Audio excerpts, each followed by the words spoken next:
Thank you very much, everybody. Thank you very much. This is an incredible time for our country. I would say that our economy, and many of you know that very well, is doing better than it ever has done. Our employment numbers are the best that they've been, perhaps ever, but certainly in recorded history. Reports just came out, best in 44 years.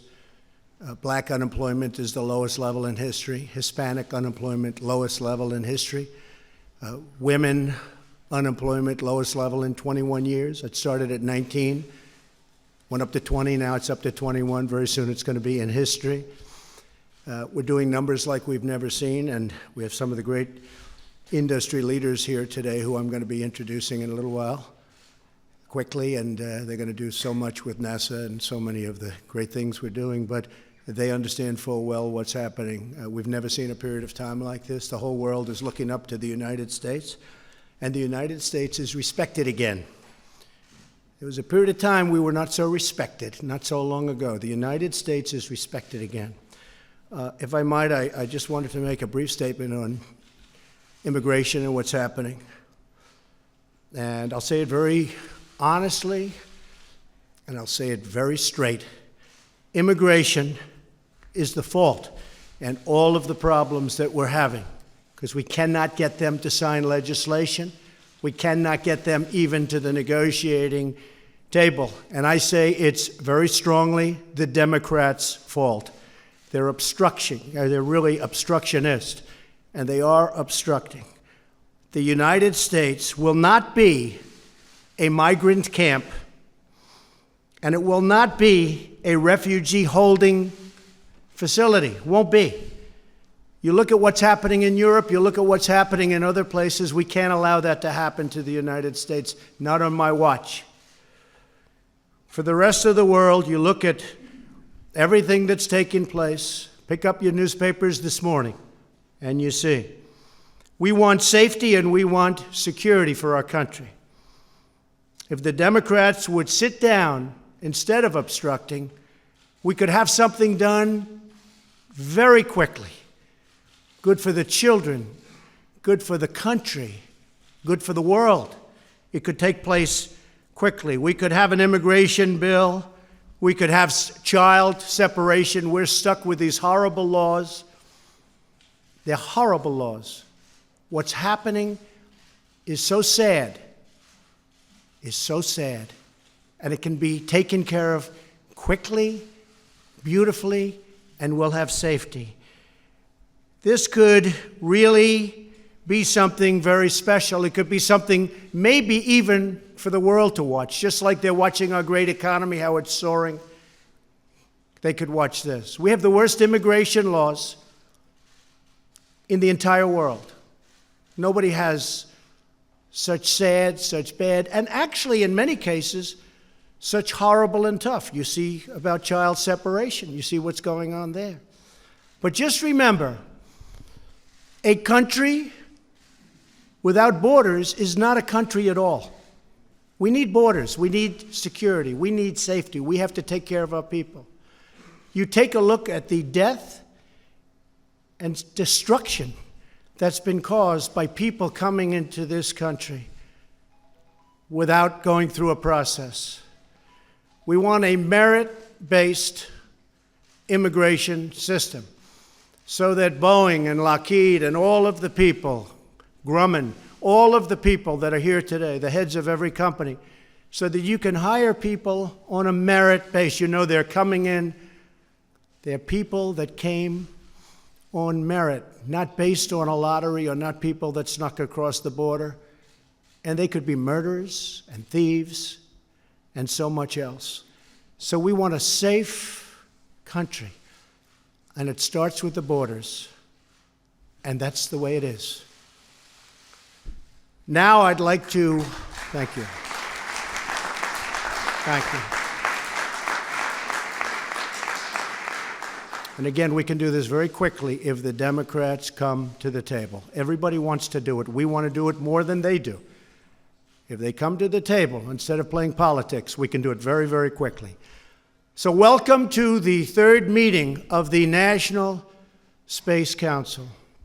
I want to begin by recognizing our great Vice President, Mike Pence, who's been so involved. And Mike, I want to thank you for the incredible commitment to American leadership in space. I also want to thank Secretary Wilbur Ross, Secretary Elaine Chao, Director Mulvaney, Director Coates, Administrator Bridenstine, and congratulations wherever you are. Where is he? Where is he? Congratulations. You better do a good job. I'll say you're fired in 2 minutes.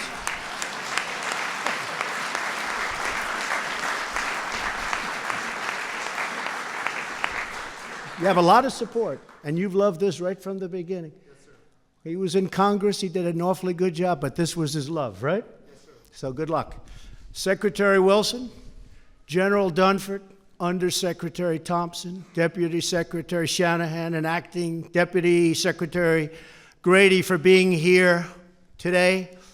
We're honored to be joined by Congressman Robert Aderholt, Brian Babin, and Dana Rohrabacher. Stand up, Congressman, please. Please. Thank you. Thank you. Thank you, Dana. And a special welcome to a strong, powerful, wonderful woman, does a great job as governor of one of my favorite places in the world, Alabama, Kay Ivey. Kay.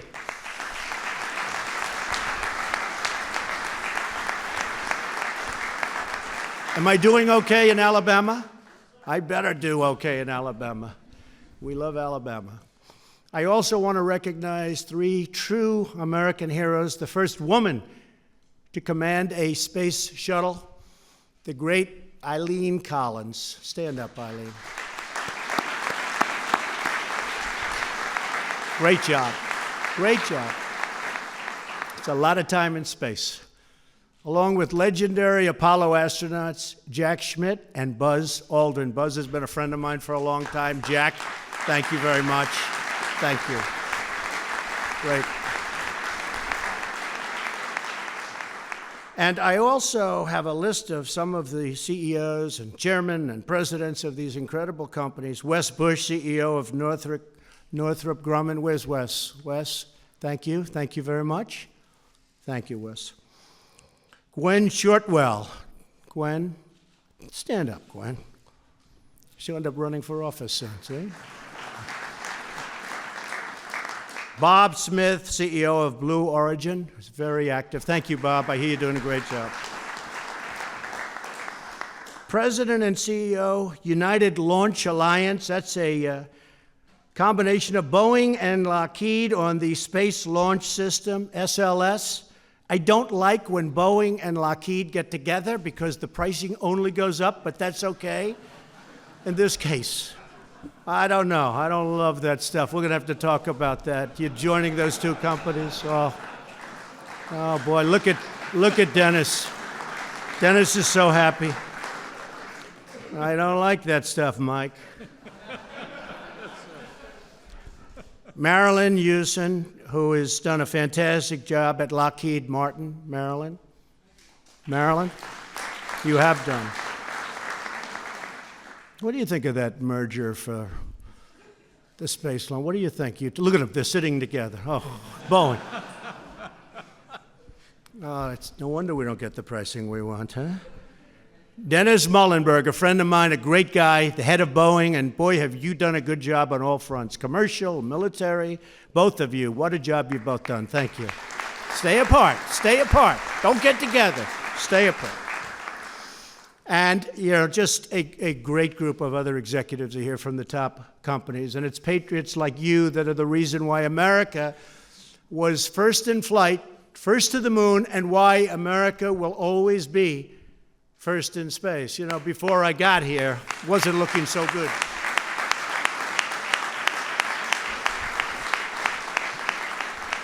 Before we came in, I will tell you, they didn't have such big plans for space. Now they have plans, and it's great, not only in terms of jobs and everything else, it's great for the psyche of our country.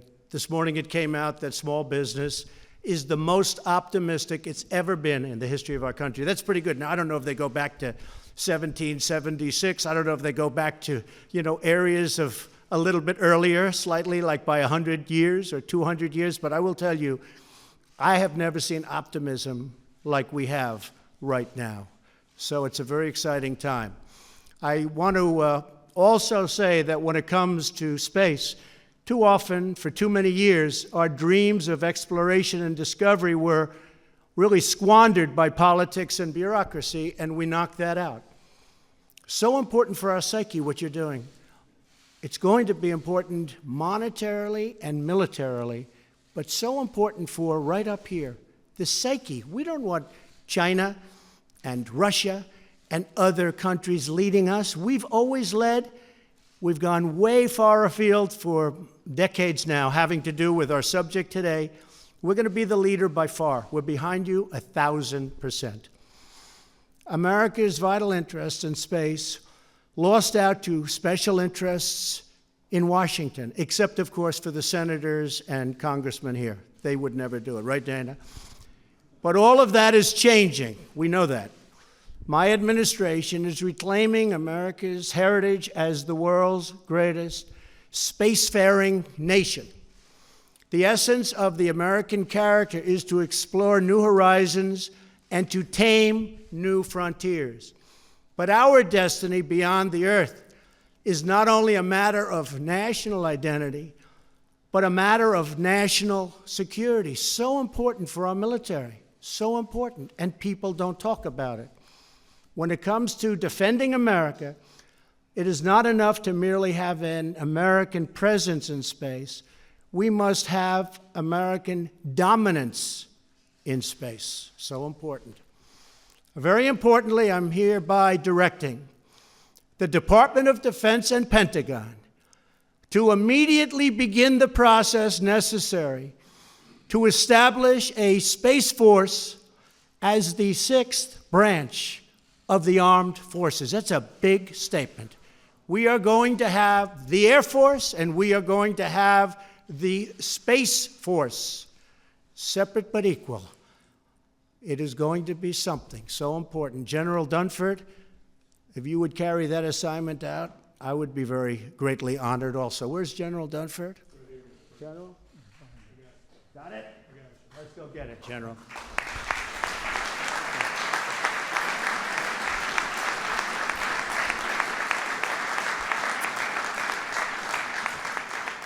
But that's the importance that we give it. We're going to have the Space Force. 1 year ago, I revived the National Space Council and put exactly the right man in charge, and that's our friend, Mike Pence. Feels very strongly about this. And in December, I signed a historic directive that will return Americans to the moon for the first time since 1972, if you can believe that.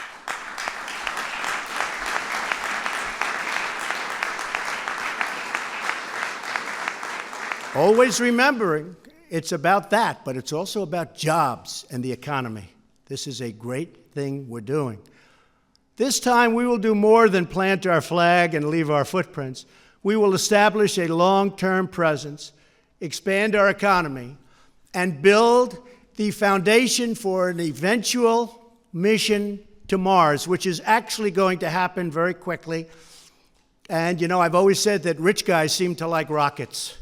So all of those rich guys that are dying for our real estate to launch their rockets, we won't charge you too much. Just go ahead. If you beat us to Mars, we'll be very happy, and you'll be even more famous. But they do like, explain that. Where's Eric? They do like rockets for some reason, huh? They like those rockets. But you know what? As long as it's an American rich person, that's good, okay? They can beat us. We'll save a little money and they can beat us, and we're taking full credit for it. Don't worry about it. But we'll be setting aggressive timelines, challenging old ways of doing business, and we will be expecting real results. And we are making our incredible facilities, okay, available to these people that have been doing so incredibly by themselves on rocketry. So you're invited. The rent won't be high. I am instructing my administration to embrace the budding commercial space industry. We are modernizing out-of-date space regulations. They're way out of date. They haven't been changed in many, many years. And today we're taking one more step to unleash the power of American ingenuity. In a few moments, I will sign a new directive to federal departments and agencies. They will work together with American industry to implement a state-of-the-art framework for space traffic management. But don't let it get too out of control, please. We know about what's going on with a lot of other rules and regulations. By the way, we've set the all-time record in history of this country in cutting regulation. So when I hear about that, I get a little bit tenuous. Be careful. Don't get too carried away. But we've cut more regulations than any administration, whether it's 4 years, 8 years, or 16 years in one case. We've cut more regulations than any other president in history. And I actually think that, along with the massive tax cuts, I think that the regulation cutting may have even had more of an impact on the economy. It's been incredible. We have regulation. We have a lot of regulation. We have good regulation. But you don't need 20 years to get rejected from building a highway. We can reject you in 2 years or 1 year. We have it down from 17 years down to 2. We expect to get it down to 1. And if it's not good, we're going to reject, but it's going to be a fast rejection. You're not going to go an entire lifetime only to find it's not going to be built. 2 previous administrations tried and failed to develop a system to deal with congested conditions in orbit. We are finally going to get it done. It's going to happen fast. 1 year from now, our nation will mark an important milestone in human history. Half a century since Americans first stepped off the Eagle and onto the moon. That was a big day, right? In that magnificent moment, the American astronaut embodied the incredible spirit of America, the confidence of a cowboy, the skill of a fighter pilot, the ambition of a scientist, and the courage of a true, brilliant, tough warrior. They bounded fearlessly into the unknown to be there first. They did the impossible because they knew that together there is absolutely nothing Americans can't do. When we get together, there's nobody even close. Now we are ready to begin the next great chapter of American space exploration. This is a very important day. This is a very important gathering. A new generation of young people seeks to challenge, really challenge hard, to get their talent and their skill to work. And now we're giving them a forum and a platform from which they can put that genius to work. Legions of welders and metalworkers, scientists and engineers stand ready to build a powerful new rocket and gleaming new spaceships, and that goes with all of the other things that we're building in our country. Our nation of pioneers still yearns to conquer the unknown because we are Americans and the future belongs totally to us. Once more, we will launch intrepid souls blazing through the sky and soaring into the heavens. Once more, we will summon the American spirit to tame the next great American frontier. And once more, we will proudly lead humanity. And that's what it is. It's humanity beyond the earth and into those forbidden skies, but they will not be forbidden for long. You're very important people. You have a great contribution. What you're doing has been incredible, but it will be even more incredible, far more incredible, because we are giving you a platform the likes of which nobody has ever been given before. I am a big believer. You will go out there and you will take that frontier, which is largely unknown by man or woman, and you will learn everything there is to know about it. And what you're doing is so important. Remember, economically, militarily, scientifically, in every way, there's no place like space. Good luck. General Dunford and the Joint Chiefs, I want to wish you a lot of luck with Space Force, but that shows how important it is. Congratulations on your tremendous success, but you're going to have far more success right now. Thank you very much. Thank you.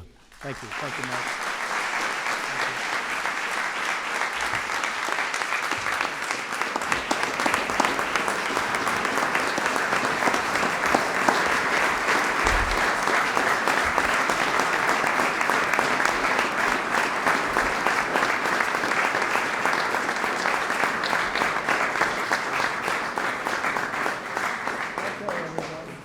Here's the big one, right?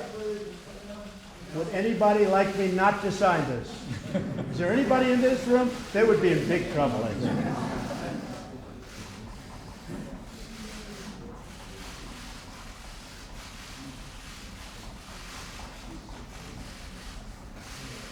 Thank you. Where's Braggus? Come here, sir. You got it. Is that okay, Mike? Thank you.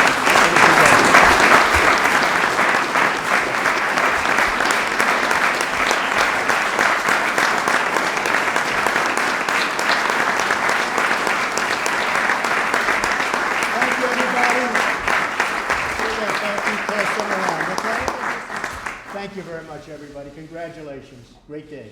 Thank you.